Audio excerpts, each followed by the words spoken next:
ಎಲ್ಲರಿಗೂ ನಮಸ್ಕಾರ. ಇವತ್ತು ನಾವು ಕಾಂಟಿನೆಂಟಲ್ ಡ್ರಿಫ್ಟ್ ಥಿಯರಿಯನ್ನು ನೋಡೋಣ. ಕಾಂಟಿನೆಂಟಲ್ ಡ್ರಿಫ್ಟ್ ಥಿಯರಿ ಅಂತಂದ್ರೆ ಇಡೀ ಭೂಖಂಡ ಮೊದಲು ಹಿಂದಿನ ಕಾಲದಲ್ಲಿ ಒಂದು ಭೂಖಂಡ ಆಗಿತ್ತು. ಸೊ ಅದನ್ನ ನಾವು ಈ ಇಮೇಜ್ ಅಲ್ಲಿ ನೋಡ್ತೀವಿ. ಸೊ ಈ ಇಮೇಜ್ ಅಲ್ಲಿ ನಾವು ಫಸ್ಟ್ ನೋಡೋದಾದ್ರೆ ಎಲ್ಲ ಭೂಖಂಡ ಸೇರಿ ಒಂದೇ ಒಂದು ಭೂಖಂಡ ಆಗಿತ್ತು.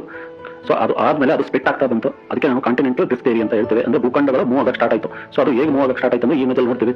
ಇದರಲ್ಲಿ Africa, south America, Antarctica, India ಎಲ್ಲ ಸೇರಿ ಒಂದೇ ಒಂದು ಭೂಖಂಡ ಆಗಿತ್ತು. ಸೊ ಅದು ಒಂದೊಂದೇ ಮೂವ್ ಆಗ್ತಾ ಬಂತು. ಸೊ ಒಂದೊಂದೇ ಮೂವ್ ಆಗಿ ಎಲ್ಲ ಸಪರೇಟ್ ಆಯ್ತು. ಸೊ ಇದರಲ್ಲಿ ನೋಡಬಹುದು ನಾವು. ಸೊ ಹೀಗೆ ಒಂದೊಂದು ಭೂಖಂಡ ಮೂವ್ ಆಗ್ತಾ ಬಂತು. ಇದಕ್ಕೆ ನಾವು ಕಾಂಟಿನೆಂಟಲ್ ಡ್ರಿಫ್ಟ್ ಅಂದ್ರೆ ನೀರೆಲ್ಲ ಭೂಭಾಗ ಮೂವ್ ಆಗಕ್ಕೆ ಸ್ಟಾರ್ಟ್ ಆಯ್ತು. ಸೊ ಇಲ್ಲಿವರೆಗೂ ನಾವು ಇದನ್ನ ಭೂಭಾಗದ ಮೂವ್ಮೆಂಟ್ ಅಂತ ಕರಿತೀವಿ. ಸೊ ಸ್ಟಿಲ್ ಟುಡೇ ನಮ್ದು ಭೂಭಾಗ ಏನಿದೆ ಅದಂಗೆ ಮೂವ್ ಆಗ್ತಾನೆ ಇದೆ. ಸೊ ಇದಕ್ಕೆ ಬೆಸ್ಟ್ ಉದಾಹರಣೆ ಅಂತಂದ್ರೆ ಆಫ್ರಿಕಾದಲ್ಲಿ ಇವಾಗ ಆಲ್ರೆಡಿ ಬಿರುಕು ಬಿಟ್ಟಿದೆ. ಸೊ ಅದು ಆಫ್ರಿಕಾ ಖಂಡದಲ್ಲಿ ಬಿರುಕು ಬಿಟ್ಟಂತ ಇದು ದೊಡ್ಡ ಬಿರುಕು. ಇದು ಈ ಬಿರುಕು ಹೀಗೆ ಮೂವ್ ಆಗ್ತಾ ಬಂದು ಇದು ಭಾರತ ದೇಶದ ಪಶ್ಚಿಮ ತೀರಕ್ಕೆ ಬಂದು ಅಟ್ಯಾಚ್ ಆಗುತ್ತೆ.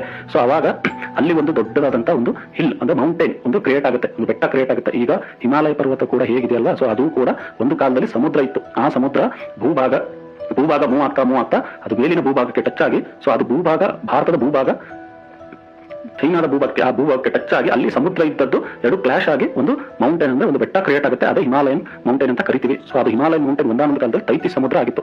ಸೊ ಅದು ಈಗ ಯಂಗ್ ಮೌಂಟೇನ್ ಅಂತ ಕರಿತೀವಿ. ಅಂದ್ರೆ ಈಗ ಇತ್ತೀಚೆಗೆ ಅದು ಕ್ರಿಯೇಟ್ ಆದಂತ ಒಂದು ಮೌಂಟೇನ್. ಸೊ ಹೀಗೆ ಕೂಡ ಇದು ಹೀಗೆ ಮುಂದುವರಿತಾ ಹೋಗುತ್ತೆ. ಇದು ಭೂಭಾಗದ ಮೂವ್ಮೆಂಟ್. ಸೊ ಇದು ಆಫ್ರಿಕಾ ಖಂಡದಲ್ಲಿ ಬಿಟ್ಟಂತಹ ದೊಡ್ಡ ಬಿರುಕು.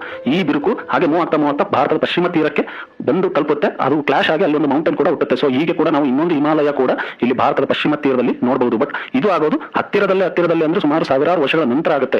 ಸೊ ಅಲ್ಲಿವರೆಗೂ ನಾವು ನೋಡ್ಬೇಕಾಗುತ್ತೆ. ಸೊ ಇದು ಪಶ್ಚಿಮ ತೀರದ ನೆಕ್ಸ್ಟ್ ಒಂದು ಭೂಭಾಗ. ಇದಕ್ಕೆ ನಾವು ಕಾಂಟಿನೆಂಟಲ್ ಡ್ರಿಫ್ಟ್ ಥಿಯರಿ ಅಂತ ಹೇಳ್ತೀವಿ. ಭೂಭಾಗದ ಮೂವ್ಮೆಂಟ್ ಥಿಯರಿ ಅಂತ ಹೇಳ್ತೀವಿ.